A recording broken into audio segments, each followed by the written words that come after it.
Hello everybody, I'm Beetwolf, and welcome back to another episode of Bloodborne. Look at the pale blood moon in the background. You gotta love it. We find ourselves back in the upper cathedral ward, and that dude still freaks me out. I presume we're making our way towards the church workshop, considering it was actually Gehrman who told us to come up here in the first place and explore, because he thought that the church workshop would help benefit us in some way. He said it'd help to give us something. So that's where I'm going, but it seems like this place is quite forsaken. It's been totally abandoned, and I'm wondering whether Gehrman knew what kind of horrors were awaiting us up here beforehand, before actually telling us to come up, which I presume he did, and maybe he must have thought that we were up to the task beforehand. Might not have been anything sinister. But, god damn, look at that. The pale blood moon. And we see, if we use our monocular, we can see over all the city.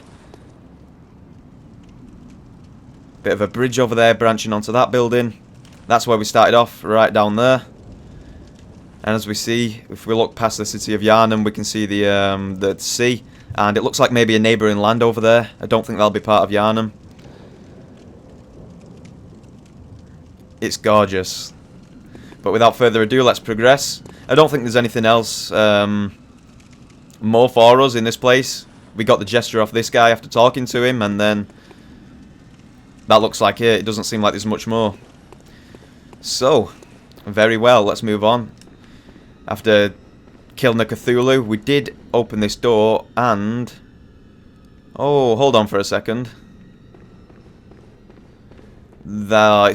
It's just dawned on me now. That is indeed the wolf that broke through the window beforehand. So this is only a shortcut. That's actually not another way to progress like I presumed last time. So, in fact though, we did get a key from opening that door, didn't we? So I think we'll read over that. As well as a few other items in this area, which I'm gonna read over now, because it's always good to get the lore drop, and also indeed find out what the items actually do. Ritual blood. We did gain 3 of those. Material used in a holy chalice ritual. One of the basic ingredients used to satiate a holy chalice is this incorrigible blood. When all is melted in blood, all is reborn.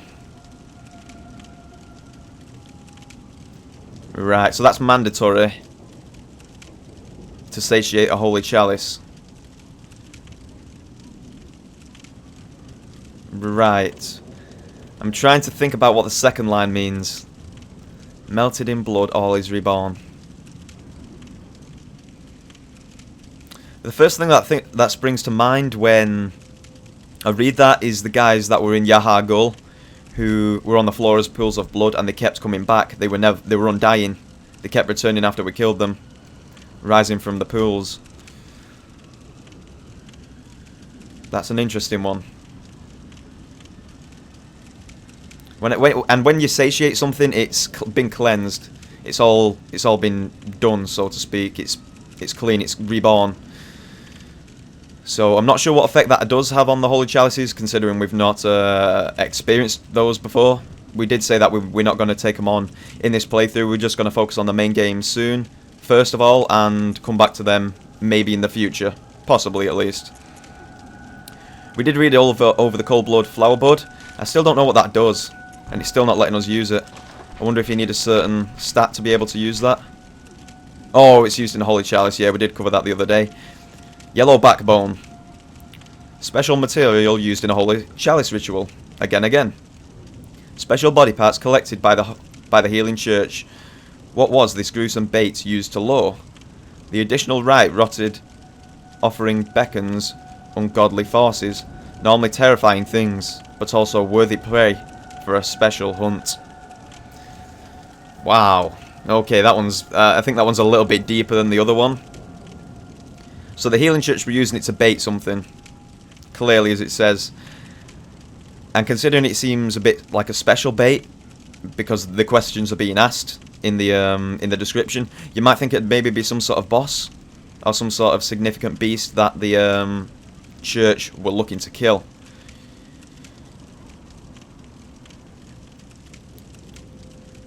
offering beckons ungodly forces. So that explains why the church wanted to take them down, because it may have been a threat towards their monastery, their whole being, and thus wanted to cleanse it, wipe it off the face of the earth. Once again, we can't use that either, because it's used in the chalice, so that does make sense. But at least we're speculating about the lore. I'm presuming that may lure some sort of boss while you're in there. While you're in the chalice, you can use it to summon it. That's what I'm thinking. There was also something else that I was meaning to look over before we carried on the journey. That was it. There it is. The Cosmic Eye Watcher Badge. Badge of the Choir. Healing Church Elites. The eye signifies the very cosmos. The choir stumbled upon the epiphany very suddenly and quite by accident. Here we stand, feet planted in the earth, but might the cosmos be very near us, only just above our heads. Oh, it's so deep, it's so deep. Oh, where do we even take that one? We have heard murmurs of the cosmos before, and if I'm not mistaken, it may have been linked to the amygdalas. Certainly. I'm almost sure it has, in fact, and I'm still unsure as to why that may be. Maybe they've come from space, they're not from off the Earth, or certainly somewhere in that direction anyway, they're not of this planet.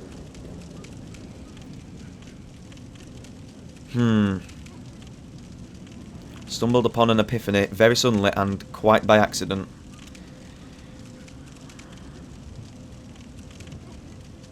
It's an interesting one. And it says, this bit, I find it a little bit funny. I could be totally wrong with this. It's only speculation, as I always like to clarify. But might the cosmos be very near us, only just above our heads? Yep, as we look up to the sky, it is right there. But what else is above our heads that we've also been experiencing throughout the game? The amygdalas have always been on the sides of buildings right above us as we've been walking in and out. Maybe another tiny little link there? Possibly. Right, the chalice. We did also pick up that. The Ailing Lauren chalice. That requires, wow, 9 of that ritual blood that we've just uncovered in the last episode. Oh, that's grim. A chalice that breaks a labyrinth seal. Lauren is a tragic land that was devoured by the sands. Not the ones in Game of Thrones. It's not the sand snakes. Don't worry about that. The tragedy that struck the ailing land of Lauren is said to have its roots in the scourge of the beasts. Some have made the dreaded extrapolation that Yharnam may be next. Ooh, that's really quite creepy. Well, we know Lauren, that's another neighbouring land that we have now learnt of. I don't think we've heard too many of that explained throughout the game so far, so that's really interesting. And clearly a tragedy has befallen it. As a scourge of beasts wrecked the land. And the extrapolation is that Yharnam may be next. Okay, cool. It certainly looks like it anyway, looking how the city is. All the beasts going wild. The bosses that we've killed, the world's going mad. Everyone's locking themselves inside, so it looks like the prophecy is certainly being fulfilled. But we're going to do our best to try and stop that. Try and kill every last beast there is. Ascend Pale Blood, young hunter. Okay. Yeah, I really don't think this guy's going to be used for much more. I still don't want to leave because I feel there's some sort of secret going on here. But looks like we're going to have to. Wondrous contact. You must accept metamorphosis. Right, let's do it. Because something I did notice as I was starting the episode in this pose is that if you wait a certain amount of time, your arms will shift to the other side. The right arm will go into the air, the left will drop to the ground. Not to the ground, but horizontal. Give it time. This is such a long shot. Anything? Please? I swear it didn't take this long when I was starting up the episode over there. Oh, come on. Come on. I can't wait any longer. When we stood here, we seemed to be staying in that position for some reason. That's quite weird. Oh my goodness. He grabbed me by the scruff of the neck then and I couldn't leave. Okay. I know there's a lot of reading to start this episode off, but it's always nice to get in every last bit of lore and detail there is, because it is a fairly in-depth playthrough that I'm going for. That should also, apart from the very interesting lore clearly to the game, and as we see from the detail on the actual item itself, we do see some sort of nebula, the stars, clearly linking it to the cosmos. Orphanage key, this will be the last one. Key to the orphanage, birthplace of the choir. The orphanage, shadowed by the Grand Cathedral, was a place of scholarship and experimentation, where young orphans became potent to unseen thinkers for the healing church. The choir, that would later split from the healing church, was a creation of the orphanage. There's some interesting lore for you. They branched off and become separate groups. Very good. Now, if I was to guess, that has got to be for the door downstairs. That must open the room downstairs. So let's work our way down, see what we can find, see what we can gather.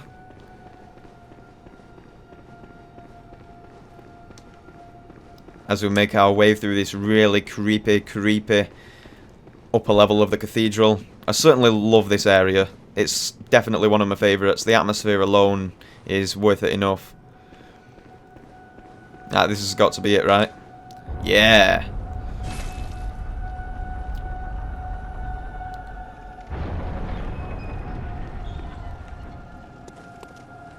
And there we have it.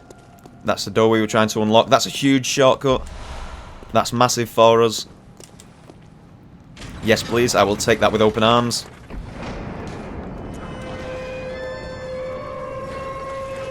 Please enter to your left via the gate. Okay, that's really nice. Looks like that was all that area had to offer us. That was really nice. And now it seems like we are moving up even higher. Well, not higher because we have come down from an upper level, but... Oh, we're using the bridge now at last. Oh, look at the view. I can't help but stop and admire the gorgeous vistas. Oh no, not other alien babies. God damn it. Die. Other subjects of metamorphosis. As we know, Yusefka was performing that.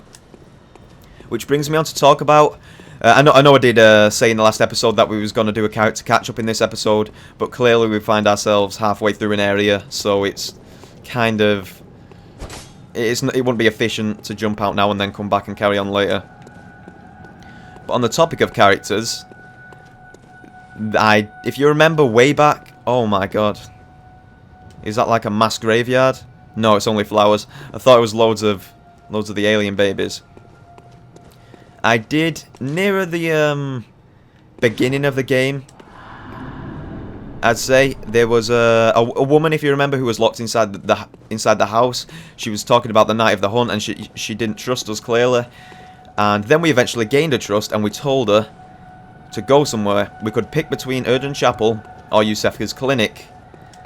To our misfortune, we picked Yusefka's clinic. Oh crap! I'll carry on this conversation in a second. Essential Emissary. Oh crap. Okay, let's run. Let's buff with lightning. This may be a good or bad idea. But it looks like this may have been a mass graveyard, because we can now see that all of these alien babies are...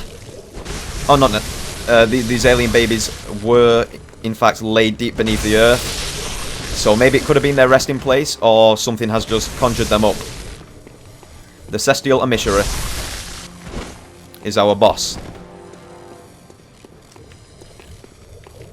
And is this non-stop spawning? Where's our main target? Where's our pal? Let's run around this direction. Try and get a good look at where the boss is. Maybe we've just got to kill off a couple of these guys first, and then he'll appear. Unless he keeps spawning them non-stop, then in which case we might be in a bad situation. But they seem fairly easy to deal with. I know I don't normally like to speak too soon, but they're not really posing the biggest threat in the world. Lovely. That's another one dead. Titan's up too. It doesn't look like they're non-stop spawning. It looks like... Oh, yes it does. I saw the one appear behind the pillar. I'm trying to kill as many off as quick as I can. Try and eliminate the threat totally. Any of these plants do anything? I feel this is going to carry on and on and on until we actually find out what the hell's going on.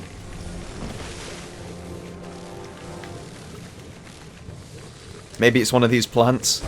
That's what I'm holding out for anyway. Beat Street. Lay the smack down with the Kirk hammer. Nice damage. Oh, there he is. So that's it. It's kind of like a Royal Rat Authority type situation. Or is it Authority or is it the other one? I can't remember. But from Dark Souls 2, you got all the rats running in the. We're locked on the boss there, by the way. He's the leader, the Celestial Emissary. Alright, let's jump in there and try and get him. Oh, we've got to be careful of that because if we get stun locked by a lot of them, there's no chance we're gonna survive. Get the hell out of dodge. Oh, Jesus. Look at that guy. Oh, I thought I could get the parry there. Oh, no. Run, run, run, run, run. This has turned into a crazy situation very quickly. Escape. I wonder if we can load them up here. If we lower up all the little guys, they'll be a lot quicker. And then we can go like that and kill the master.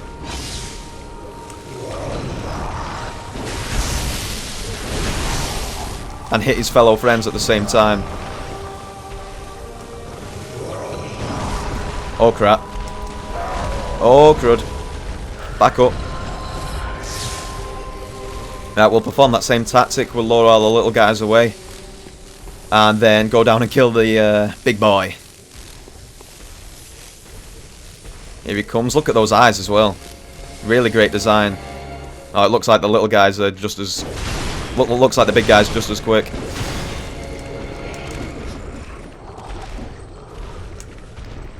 Okie dokie. No way.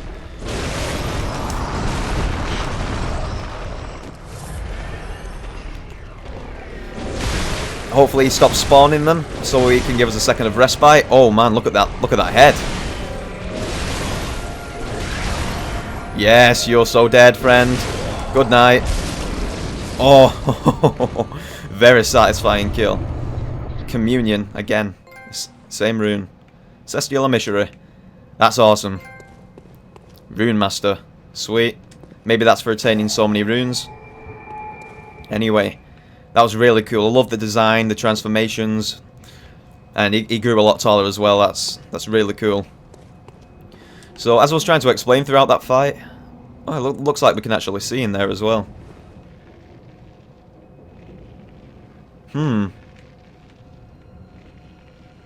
That's intriguing. Yeah, that's really nice. We'll be going there soon, no doubt. Oh! That's so cool! That was a... I seriously didn't think that was going to work. I thought, let's smash it. Maybe we'll break through. That's really cool. Damn, I can see how, if you don't pay attention to detail, I can see how that might be quite easy to miss as well. Yeah, that's real cool. It looks like there's some sort of lift over there as well that you can go up. Maybe. What's that even for? If we jump over there, I hope we don't die. Doesn't look like we can. Nope. Okay, that's cool. But as I was explaining throughout that fight, I do enjoy that he was, in fact, one of the regular ones, and he blended in with the crowd. And while we do this, I am going to go back to the Hunter's Dream and level up. He blended in with the crowd because he was a regular one of those. And it reminded me of the... I can't remember. I don't think it's the Royal Rat Authority, because that's the huge poisonous one in Dark Souls 2. But in fact, the ones... where's the doll gone? But in fact, the ones down towards the gutter in the Grave of Saints, there was the King one. I think it might have been called the King Rat, something like that, in Dark Souls 2. And that boss fight seems like a bit of a throwback to that. It's certainly of a similar make. It's a regular enemy that blends in with the others. Except the difference being on this one that... oh, there she is. She's actually waiting at the top for us. Except the difference being from this one is that he actually has transformations and is able to become even stronger. Good hunter. I sense the aim. Very well. Yep, that's cool. I'm liking the damage upgrades we're getting, but I think I'm going to put maybe a couple more on endurance. We'll put one on each. I think that's a good decision. Farewell, good hunter. May you find your worth in the waking world. We definitely shall. Let's buy some blood echoes. Vials. Spent using blood echoes. Another bullet can't hurt either. Some more of those, that's real cool. 20 and 20, we look suited and booted to carry on now. Gammon's still not there. Right, did we pick up anything that I wanted to store away? I do not think so. Cool. And another thing that I really do like in this game is that every single boss seems to transform. And... ooh, that's not the one that we want. Every single boss seems to transform into a later state, gain more moves, and it really adds a different dynamic to the fight instead of fighting the same one over and over again, if that makes sense. He's in one state for the whole fight. I think that's really cool. Advent Plaza. I'm trying to find which one is the one that we're looking for.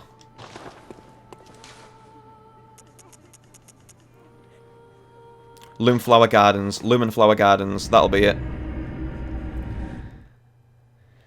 Ah, that was a fun fight. Not the most difficult of fights, it was fairly easy. But, nevertheless, a great design and a really good idea with the whole blending in with the other enemies type situation that we had. Back in the Upper Cathedral Ward. We've got to be getting near to the church workshop soon. And as well as the the whole transformation of bosses throughout the game, as you progress through the fight, I really like how that you are able to also critical the bosses a lot more in this game as well. I know you could do it in Dark Souls 2. You could parry the bosses and gain extra damage and whatnot, but I really like how you can critical them like much more of the bosses in this one, and it's a bit more effective as you can parry them and land in a visceral attack, like a parry and a riposte, and that can either be done by straight up parrying them with your gun, like that, as we've demonstrated many times throughout the game. We've parried the bosses and then got that critical in there, or also just, it seems that you can also wail on the boss. If you wail on them enough, you can also put them in the state to be criticaled, and I find that really cool. That's a nice feature to the game, definitely. So as we make our way through the gardens, I'm making sure that there's no items spread throughout this area, because you know what FromSoft are like, they do sometimes hide stuff in the boss fight rooms. But doesn't look to be the case, therefore we shall head on forth and stand on that guy's face. Oh yeah, we've got to be careful of these guys, remember. If that frenzy keeps building, then we're going to be in trouble. That should finish him off. Oh, no, no, no. Oh, we're going to get imbued with frenzy now. Oh, massive damage. Oh, yeah. That's dangerous. That's not cool.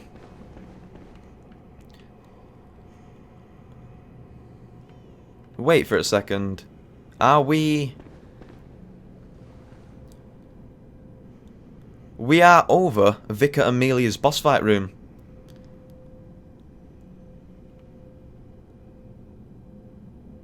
Wow, okay.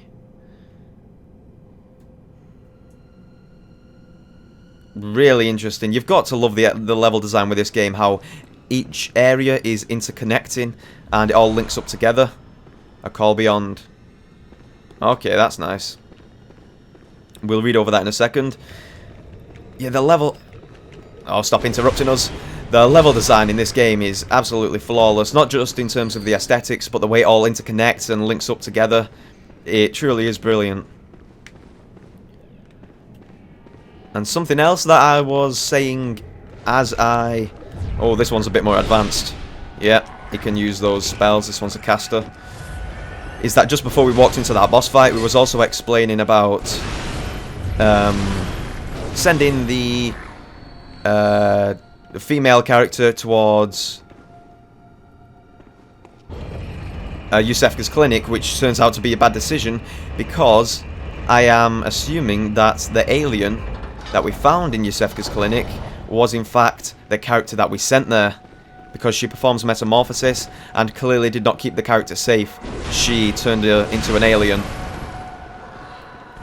So that's I really like that. It's a nice little feature to the game, but it can also lose you a character for the rest of the game because she's never coming back. She's dead. We killed the alien. So I really like that from a design perspective, that choice. So this looks like another boss fight already.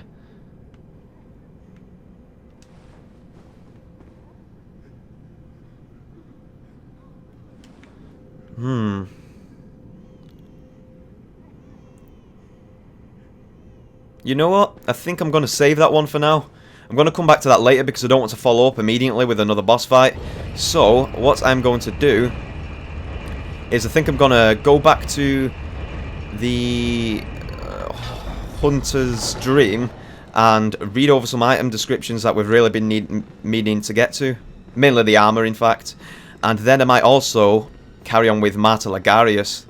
Oh crap, we can't even get back out. We've got to have an item, right? One of the items that'll teleport us out.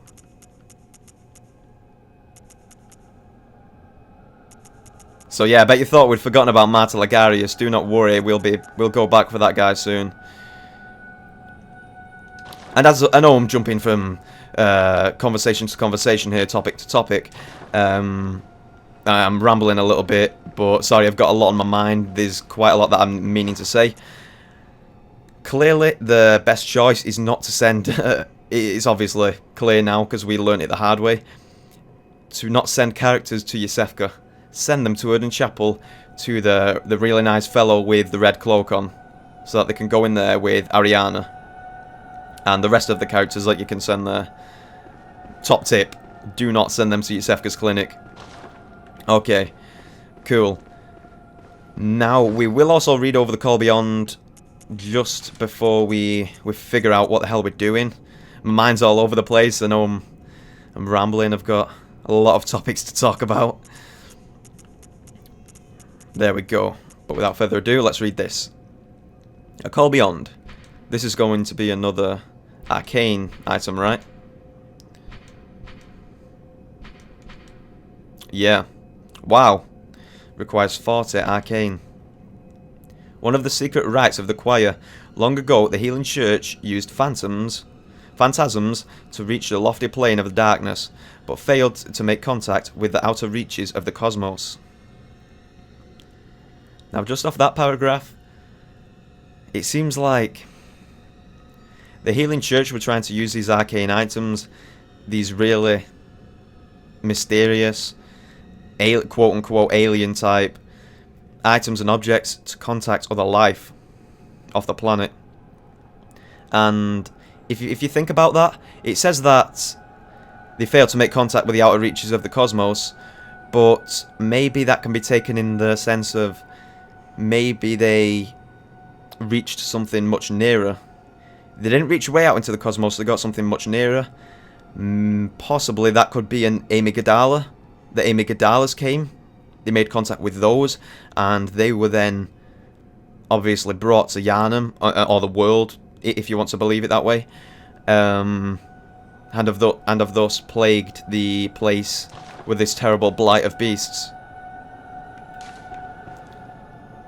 That's a little bit of speculation for you to think over. It's not totally true, at least to my knowledge. I'm not sure, but that's possibly what I'm getting from that first paragraph. If you're piecing things together, that might be the solution there. The right failed to The right failed to achieve its intended purpose. Oh god, I can't even read. Its intended purpose, but instead created a small exploding star, now a powerful part of the choir's arsenal. At times, failure is the mother of invention. Okay, cool. So they were using something else to contact the outer reaches of the cosmos, and I'm assuming, judging from that second paragraph, the failure resulted in the exploding star, which is this item, A Call Beyond, which would make sense because of the title, A Call Beyond. You're calling out to the rest of the cosmos to bring them back. Well, not bring anything back, but to like maybe make friends with something out there. I'm not really sure. Either way, you get the picture.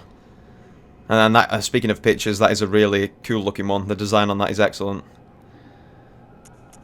It's a pity we can't use it. Interesting. That Amygdala theory is really intriguing me as well. I know it might not necessarily be the case, because it says that they failed, but possibly that could have irked the Amygdalas, and that's what's forced them to come to the world, maybe? Some sort of connection there.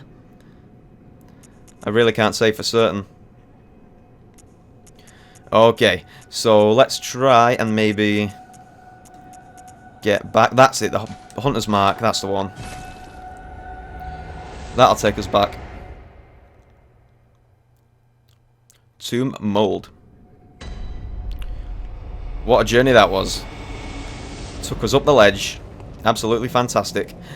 So, I think I'm going to call the episode here. Hopefully you guys enjoyed it. And thank you very much for watching as usual. It's been quite an action-packed one. We have managed to kill another boss. Quite a lot of interesting discussion as well in terms of speaking about the characters and sending them to Yusefka and whatnot. And linking it to these guys here, the other aliens, and Metamorphosis, the lore that we've discovered through the A Call Beyond item. So it's certainly been a bit of an intriguing one. Next episode, I think I might go back to kill Marta Lagarius and then come back here and see what the heck's down into that room over there. It does look like another boss, so look forward to that. We might have 2 boss fights next episode. But either way, for now, this has been Beta Wolf, and once again Bloodborne. Thank you very much for watching. I'll see you next time.